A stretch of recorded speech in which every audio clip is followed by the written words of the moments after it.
मेरा कोई नहीं है आपके सिवा।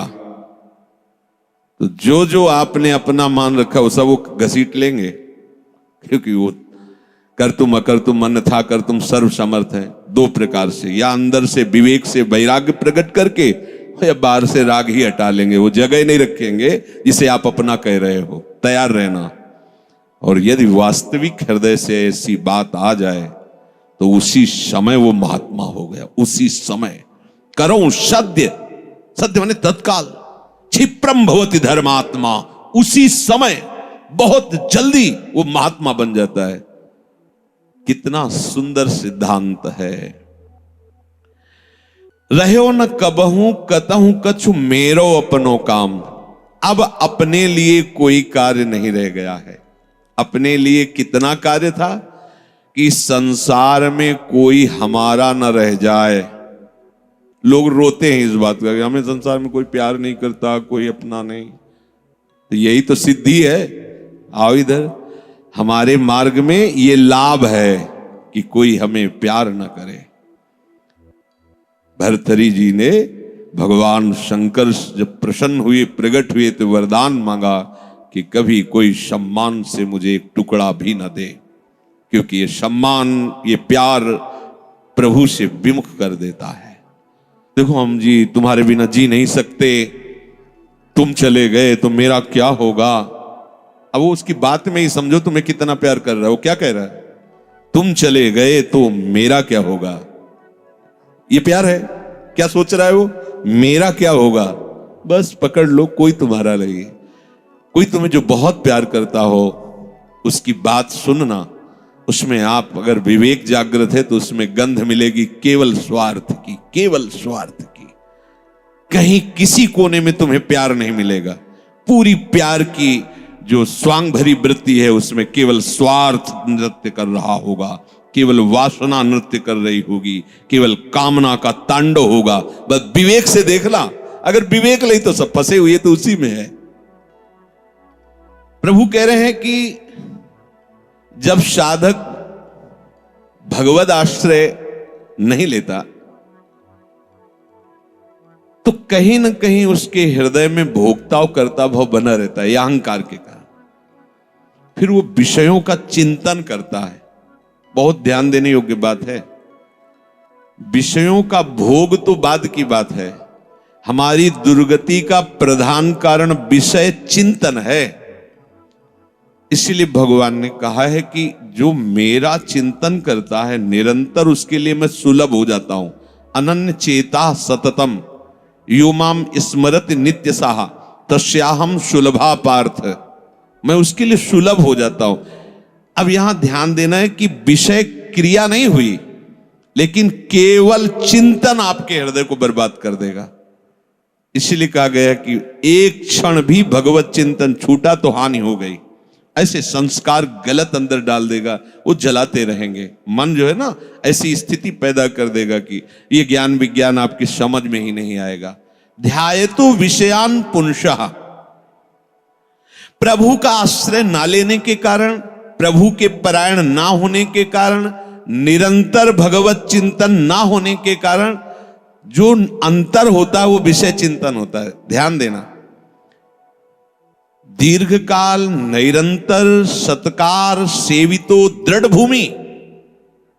जब दीर्घकाल तक निरंतर भगवत चिंतन का अभ्यास किया जाता है तो दृढ़ भूमि वो इतना पक्का हो जाता है कि फिर आप छोड़ना भी चाहो तो नहीं छोड़ सकते। जैसे विषयी पुरुष भले कहीं भागवतिक स्थान में भी बैठा हो पर वो अपना ही दृश्य देखेगा, अपना ही चिंतन करेगा। ऐसे भागवतिक पुरुष भले ही वो विषय प्रपंच में बैठा हो लेकिन वो अपना ही दृश्य देखेगा, अपना ही चिंतन करेगा।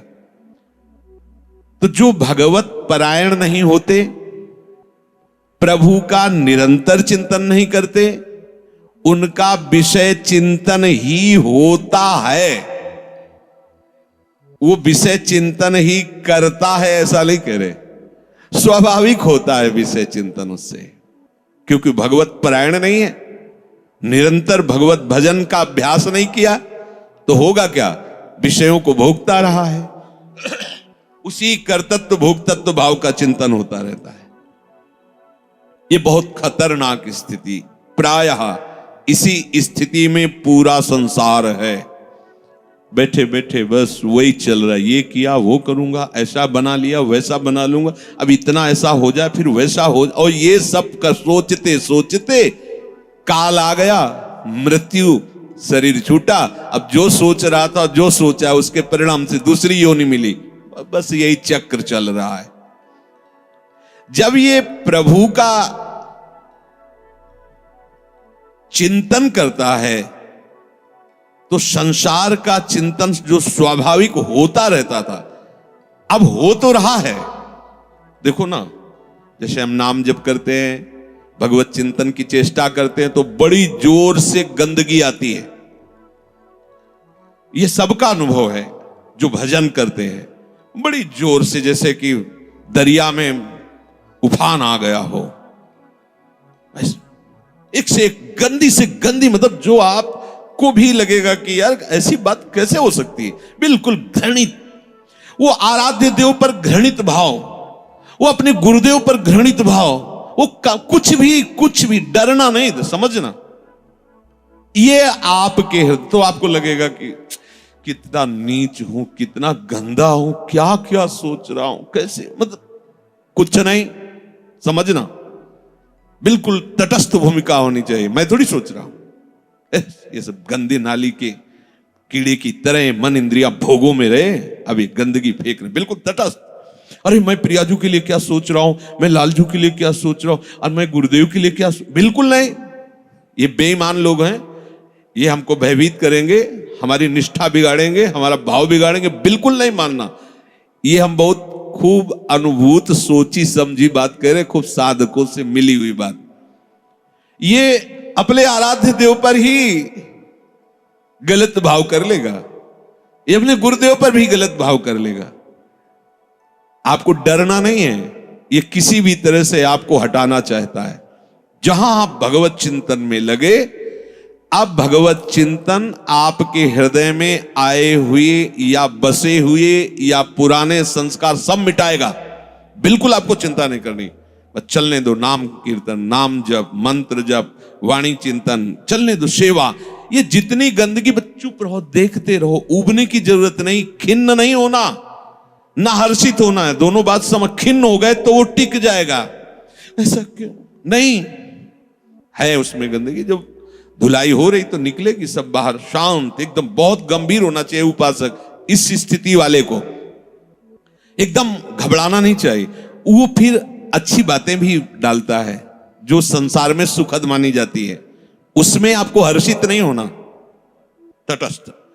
यहां तक कि वो भागवतिक बातें भी डालेगा तो आपको भी गंभीर रहना है, क्योंकि वो थोड़ी देर जब समझ गया कि ये भागवतिक बात को सुनता है, तो जहां भागवतिक बात दी आप सुनने लगे तो अपनी पेशगी कर देगा, आप समझ ही नहीं पाओगे, दस्तखत करवा लेगा। बहुत चतुर है, इसीलिए सबसे बड़ा चतुर सृष्टि में कौन है, रामाई भजते चतुर नर, उसे सुजान कहा गया है, क्योंकि इन सब चतुरों को भी काबू में करने की सामर्थ्य भगवान नाम जापक में है।